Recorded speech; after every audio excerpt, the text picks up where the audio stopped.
శ్రావణ మాసం సందర్భంగా ప్రతి 2 లక్షల కొనుగోలుపై ఒక గోల్డ్ కాయిన్ ఉచితం మన ముకుంద జ్యువెల్స్ లో. నమస్తే, నేను Keshav. Welcome to Suman TV. Andhra Pradesh రాజకీయాలంటే కక్షలు, కార్పణ్యాలు, ప్రతీకారాలు, ప్రత్యర్థులు, పరిగెత్తించే వ్యూహాలు ఇవే అనుకుంటారు అందరూ. కానీ వీటికి భిన్నంగా గవర్నర్ ఇచ్చినటువంటి తేనీటి విందులో ఆహ్లాదకరమైనటువంటి దృశ్యాలు కనిపించాయి. ఏపీ పాలిటిక్స్లో ఇలాంటి సన్నివేశాలు చూసి చాలా కాలమైంది. ఎందుకు ఇలాంటి పరిణామాలు? ఇప్పుడు అనూహ్యంగా రాజకీయాలు కక్ష సాధింపులకు మాత్రమే అనుకునే దగ్గర నుంచి రాజకీయాల్లో మిత్రత్వం కూడా నెరపొచ్చు అనేటువంటి సంకేతం ఇచ్చేటువంటి ప్రయత్నం ఏపీ పొలిటీషియన్స్ చేస్తున్నారా? ఈ అంశం పైన విశ్లేషణ చూద్దాం. మనతో పాటు పొలిటికల్ అనలిస్ట్ చంద్ర శ్రీనివాస్ గారు. చంద్ర శ్రీనివాస్ గారు నమస్కారం. నమస్కారం అండి. గవర్నర్ ఆగస్టు 15కి రిపబ్లిక్ డేకి జనరల్గా ఇచ్చేటువంటి తేనీటి విందు ఎట్ హోమ్ అని చెప్పని అందరినీ కూడా రాజకీయ నాయకుల్ని, సమాజంలో పలుకుబడి పార్టీలకు అతీతంగా అందరినీ పిలుస్తారు. అలానే కార్పొరేట్స్ని అందరినీ ఇన్వైట్ చేస్తారు. ఫస్ట్ టైం నిన్న జరిగినటువంటి ఆగస్టు 15 సందర్భంగా ఇచ్చినటువంటి తేనీటి విందు చాలా రాజకీయ పార్టీల నాయకులు సుహృద్భావ వాతావరణంలో ఉన్నట్టుగా కనిపించింది. దీనిపైన రకరకాల ట్రోల్స్, రకరకాలుగా వైరల్ చేస్తున్నటువంటి అంశాలు కనిపిస్తున్నాయి. ఏమనిపిస్తుంది వీటిని చూస్తే? డెఫినెట్గా అండి, చాలా రోజులు అయింది, 5 సంవత్సరాలు అయింది ఇటువంటి ఆహ్లాదకరమైన వాతావరణం చూసి. ఎందుకంటే రాజకీయాలు అంటే 10 సంవత్సరాలు కూడా అయినట్టుంది. ఎందుకంటే నిన్న కూడా విపక్ష నేత రాలేదు కదా. అట్లా అనుకుంటే అలానే జరిగింది. అంటే ఏదైనా కానీ ఎలక్షన్స్ ఆ 2-3 నెలల వరకే. ఆ తర్వాత పార్టీలకు అతీతంగా ఏదైనా అధికార పార్టీ కరెక్ట్గా చేయనప్పుడు ప్రశ్నించే అధికారం ప్రధాన ప్రతిపక్షానికి ఉంటుంది. ఇట్లా ఎట్ హోమ్ అనేది మంచి సాంప్రదాయం. ఇది మీరు అన్నట్టు ఆగస్టు 15 జనవరి గారు గవర్నర్ గారి ఆధ్వర్యంలో, ఆయన కదా ప్రథమ పౌరుడు, అందరిని పిలిచి సతీ సమేతంగా పిలుస్తారు. వెళ్ళి ఆనవాయితీ అనేది ఉంటుంది. అది మనం 5 సంవత్సరాలు చూడలేం. ఎప్పుడు కూడా ప్రతిపక్షాలని లేకుండా చేయాలనే ఆలోచనతో గత మాజీ ముఖ్యమంత్రి జగన్మోహన్ రెడ్డి గారు ఉన్నారు. అలానే నియంతృత్వ పాలన కొనసాగింది, మనం అందరూ చూసాం. అయితే ఇప్పుడు కొత్త సాంప్రదాయం, అందరిని పిలిచారు. జగన్మోహన్ రెడ్డి గారు ఎందుకో వెళ్ళలేకపోయారు, కానీ షర్మిల గారు వెళ్ళారు. కాంగ్రెస్ పార్టీ అధ్యక్షురాలుగా ఆమె ఉందాగా వెళ్ళటం, ఆమెను కూడా అధికారులు ఆహ్వానించిన తీరు, గవర్నర్ గారు కావచ్చు, అటు పవన్ కళ్యాణ్ గారు, చంద్రబాబు నాయుడు పలకరించిన తీరు, ముఖ్యంగా లోకేష్ కూడా, అందరూ కూడా ఒక మంచి సాంప్రదాయం. ఫ్రెండ్లీగా ఏదో జోకులు వేసుకుంటున్నట్టుగా సరదాగా కనబడ్డాయి. ఆ దృశ్యాలు చూస్తే అర్థమవుతుంది. ఇప్పుడు సాయం సంధ్య వేళ మంచి ఆహ్లాదకరమైన వాతావరణంలో మంచి తేనీటి విందంటే అందరూ వెళ్ళాలి. ఎందుకంటే ఆ గవర్నర్ గారు ఇచ్చే ఆ ఇదిని స్వీకరించాల్సిన బాధ్యత ఆయా పార్టీలకు ఉంటుందండి. ఆ పార్టీలకు ఉంటుంది కదా. దాంట్లో భాగంగా జరిగింది ఆ పరిణామం. మంచి ఇదిగా మనం చూడాలి. ఒకవైపు సిపిఎం రామకృష్ణ వెళ్ళాడు, తర్వాత షర్మిల గారు వెళ్ళటం కావచ్చు, మిగతా స్వచ్ఛంద సంస్థల వాళ్ళు కూడా ఆహ్వానం పలికారు. పార్టీలకు అతీతంగా నిన్న జరిగినది.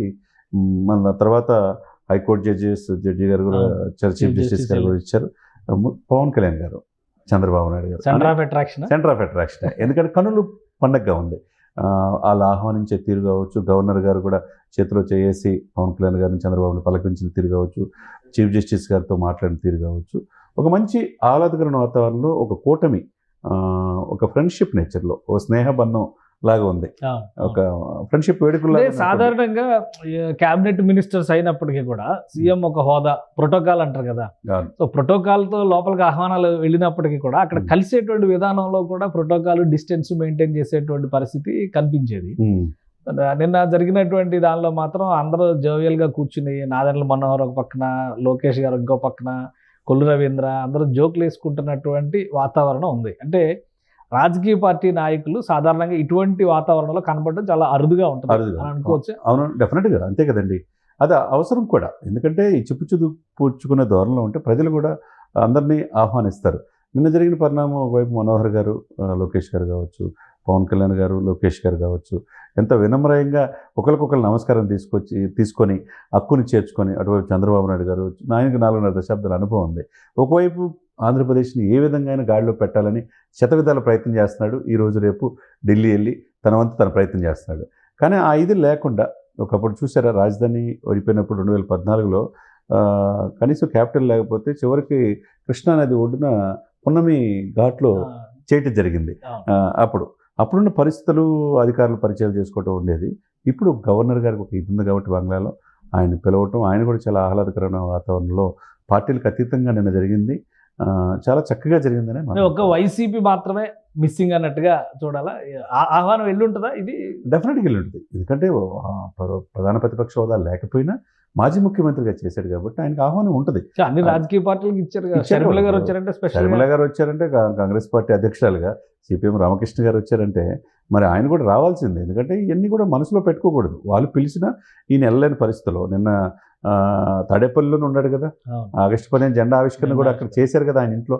చేసినప్పుడు ఎట్ హోమ్కి పిలిచిన వెళ్ళాల్సిన బాధ్యత ఆయనకు ఉన్నది. అంటే కాకపోతే ఏంటంటే రాష్ట్రపతి పాలన పెట్టాలని ఆయన ఒకవైపు అంటున్నాడు.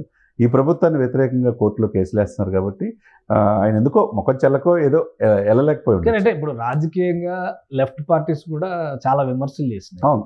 షర్మిల గారు కూడా నిన్నగాక మొన్న ఆగస్టు 14వ తారీఖున కూడా చాలా ఘాటుగా విమర్శించారు ప్రభుత్వాన్ని. అవును. మళ్ళీ వీళ్ళందరూ వచ్చి మీటింగ్లో ఇక్కడ సరదాగా జోవియల్గా కనిపించారు. ఈ గతంలో ఎప్పుడైనా ఇలాంటి పరిస్థితులు ఉమ్మడి ఆంధ్రప్రదేశ్లో కానీ, ఈ కొత్త ఆంధ్రప్రదేశ్ అంటే ఈ 10 ఏళ్లలో మనం చూసాం కాబట్టి, పాత ఆంధ్రప్రదేశ్లో ఇటువంటి సంప్రదాయాలు ఉన్నాయా, లేదా ఇక్కడ కొత్తగా మొదలైనట్టు చూడాలా మనం?